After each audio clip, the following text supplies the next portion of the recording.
It's a day of all politics today. We're getting them all out because we're so darn excited about Jeb Bush's announcement that, hey, he what? Now you, woo! That sounded like it was a little sarcastic. Woo! Matt.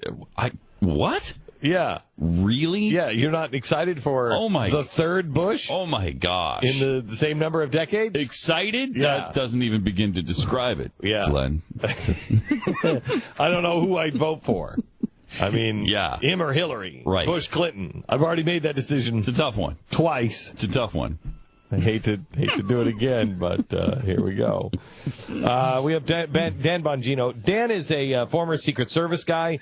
A really fine, upstanding guy. Really gives me hope that there are good people that are in Washington who wake up. He was standing listening to some meetings after watching my program on Fox, and at one point was like, I don't think these guys make any sense at all. What am I doing? And got out and decided that he was going to run, and has put his whole family at risk, quite honestly, put his family at financial risk. Walked away from everything to be able to run, and doesn't find anything but honor in running for the office. I don't think Maryland could have a better congressman. Dan Bongino, welcome to the program. Hey, thanks, Glenn. I appreciate all those kind words. That means a lot. Thank you. Dan, there's no real polling on this race, it seems like.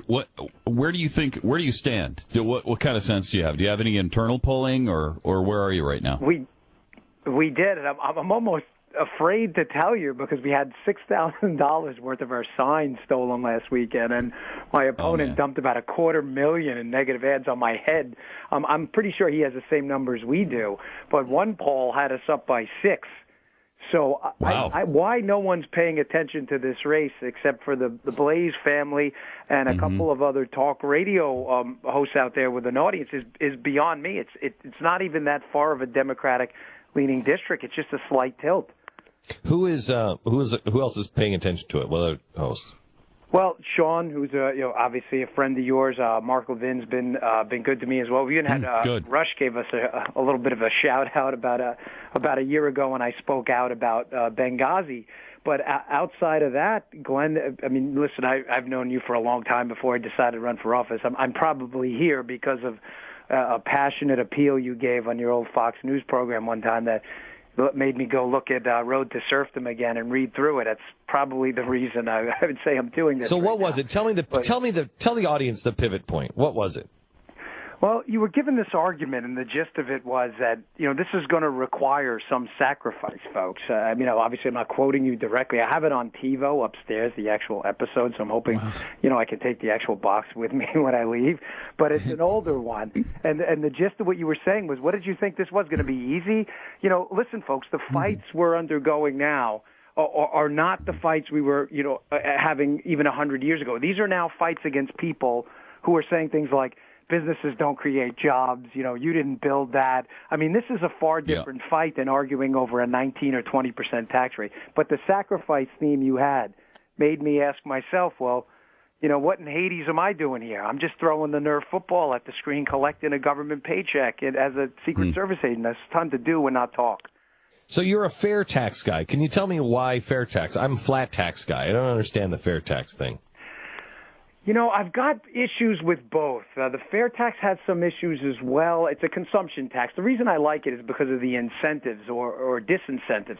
The fair tax taxes consumption. It's a sales tax. Whatever you make, whatever you earn, you take home. There are no federal sales taxes at all. So it doesn't disincentivize this thing we call work that, conservatives really like. We should work. We work, we produce, we're wealthy. People's prosperity is measured by what they have, their food, their cars, things like that. So it doesn't disincentivize work. The flat tax, I like the idea as well, but the flat tax is still an income-based tax. But both of them have issues. I'm thinking we may be able to move towards more of a hybrid scaled program, flat tax to fair tax later. But they both have pluses and minuses. The thing that scares me about fair tax, and we're going to get a billion calls, so please don't. But we're not going to take any of them. The fair tax requires that you get rid of the IRS, which is just a monumental undertaking. I'd love to do it, though. I don't know. I'd love to do it. I just don't know how you do it. It needs to be done. Do you think it's possible, Dan? I hope it's possible because as we've seen, whether it be Nixon who tried it or this administration that successfully implemented, the using the IRS as a, political attack dog program as their own 501c3, something has to be done with our tax enforcement. One of the issues with the fair tax as well, though, is I think, as I had a conversation about it this weekend with someone, is they may be underselling the evasion rate, and you do need some semblance of revenue neutrality to sell it to people. You're going to have to get some people on the other side to go along, or else you're never going to get it passed. So there are definitely issues with both, and I agree. I know when you mention that word, I'm totally with you guys. My Twitter feed will go crazy too. But we have to be realistic, and we can't pretend that there's some kind of panacea out there to solve all our tax problems. There's not. So the president printing up 9 million green cards. They won't verify. They won't talk about something as meaningless as what color the paper is that they're printing in Washington. That's almost a quote. What do you think it means, and what do you do? Well, I think we all know what it means, and we're all terrified to say it because we're afraid we almost might incentivize them to do it. You know what's amazing about this administration, Glenn? They always pick the issue that really annoys Americans the most, and then they poke and prod. Even when it comes to things like, judicial nominees, it's like when they have this portfolio of people, and they're like, okay, let's rate them 1 through 100, 100 being the most vile that conservatives will go crazy about. Yep, that's my guy. So with this thing, I always fear the worst because with this administration, the worst always comes true. This is going to be a massive, lawless, completely lawless amnesty where people who've just walked into the country, by the way, my wife's an immigrant. We did it the right way. We had I always ask, do I get a refund for the $10,000 in legal fees we paid, to be a legal immigrant for my wife? Do we get refunds if they're going to declare this amnesty? This is utterly absurd. Of course they're going to do it after the election, which is amazing. Why do you hate Mexicans? Yeah, of course. That's got to be. That's what. It's funny you say that because my opponent's dads are basically, doesn't like puppies. Matter of fact, he eats them after he doesn't like them. It's just so. Did you see that clip with the female candidate running for office who goes off on the war on women and the audience starts cracking up like they can't control themselves anymore? Yeah. It's gotten so absurd on the left, hasn't it? Oh my God, it really has. It's unbelievable. I mean, Dan, 5 years ago when you were first listening to me, and I said, things are going to be upside down. You won't recognize your country, and up will be down, down will be up. What was liquid, it'll be solid. You never really thought we'd actually get there, did you? I mean, because I only halfway did, and I was one saying it. I remember reading on my time when I had a personal Facebook feed all of the, the left-wing bloggers who would say, this guy's crazy. But you notice none of them are saying that now because they're afraid to reprint and link to the old articles where the stuff actually happened. The dark money you were always talking about between Tides and Soros funding these campaigns. And, they do the little dipsy-do flipperoo with us, the left. Dark money, the Koch brothers. Meanwhile, the Koch brothers are like number 15th in the country in donations behind all these left-wing people who are out there pumping money into campaigns. All the stuff you talked about undue influence into our government and the total evaporation like an Alka-Seltzer tablet of liberty is now sadly coming true. And Americans need to wake up, and the independents among us and the moderate Democrats need to wake up too, that don't think they won't come after you next. Remember, there were Democrats who've been targeted too by this administration. You just ask people at the Chase Bank and other folks who've been and the guy in HHS and the IRS who were Democrats who were gone after the administration after they spoke out. Dan, what's going on? You're for those, I think most people in our audience understand this and know this, but you're a former Secret Service agent. What has happened? I mean, as we watch the meltdown of the Secret Service agency, what is going on with them? Do you have any sense of what's happened there? Yeah, I'll give you the Reader's Digest version. When we transferred from Treasury to Homeland, it became just a bureaucratic mess, just about like everything else in the government does when you expand and grow bigger. The layers of management grew and they became insulated. In my opinion, there was a small group, not all, there are a lot of good managers there, but a small group of managers whose incentives then became to look for security jobs after their retirement with these Homeland Security personnel they were now almost in bed with now that we were in the Department of Homeland Security. That wasn't the case in Treasury. The Secret Service director wasn't going to leave with Tim Geithner to go, evaluate Black-Scholes derivatives. That's not the way it worked. So the over-bureaucratization of the agency kind of created a perverse incentive to really abandon the rank-and-file Secret Service agents. Poor management, it really all comes down to that. And someone said to me, well, you can't blame poor management for the fence jumper. No, you can't. I'm not absolving them of this catastrophic failure, of course.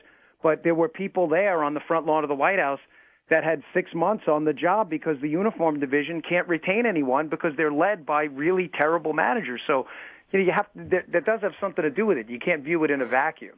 Where were the dogs that night? Because this Who lets last the dogs out? Yes. Well, the Secret Service did the second time, but the first time, no one let the dogs out. What do you know what happened there? Well, from what I'm hearing, I saw it in a couple of media reports, and a couple of my friends had given me kind of an inside scoop on it, that the handler was apparently afraid that a couple of the folks that were chasing him, that they would be the ones that were targeted by the dog. I don't know about that. These dogs are pretty well trained. I was in our training center in Prince George's County. I was an instructor there. And these dogs are pretty well trained to discriminate amongst targets. I don't know. I don't know if he just dropped the ball. I mean, there's no question it was a catastrophic mistake. Bizarre. And then, you had some asking, why didn't we shoot the guy, which I find absurd. I mean, you don't. This is the United States. We don't shoot trespassers. It just doesn't happen. And then they asked, well, even when they're trespassing on the White House lawn, I would think you do. Yeah, when they're trespassing on the White House lawn, that's a different trespasser. Yeah, or inside the house. I mean, he took down one of the agents. I'm sorry, you get to the door handle of the front door. Bye-bye. We paint the front door because it's been stained a little bit. I got to tell you, I can't. I don't agree. No? I think with because here's the thing: if he had a weapon in his hand, if he vocalized a threat, you'd be absolutely correct. Okay. But Dan, remember that the South Grounds incident with Miriam Carey when the woman with the car went on a car rampage? Yeah, they shot her in the head. Yeah. Right, and then that we didn't agree with. We didn't agree with that, but she wasn't inside the White House. We shot somebody outside of the White House gates. In a car, and we just let somebody run into the White House. I mean, it's insane. Here's the thing, Dan, on this, because you and I agree on everything. Just remind me, if I ever become president, you're not the head of Treasury. All right, I can take or as long as you just say, yes, sir, Mr. President, when I say, I don't mind repainting the front door. Keep my family safe. Don't worry, Dan, that's not something you'll ever have to worry about. You'll never have to worry you about won't have to consider it ever.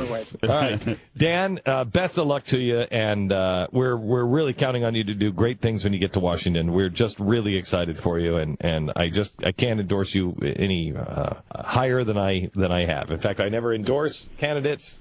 What the hell? I just did. Yeah, he's a good friend and a good guy, and I wish you all the best. How do you help if somebody wants to jump in and help out? Thanks. Where do you go? Bongino, Bongino.com, and I really, really appreciate that, Glenn. I hope you can hear the emotion in my voice. I mean it. You've been a good friend to me, and I really appreciate that. Good to know that people out there willing to take a chance still. Well, no, hang on just a second. Let's get this straight. When you get into office, we're going to be expecting a few favors. Dan,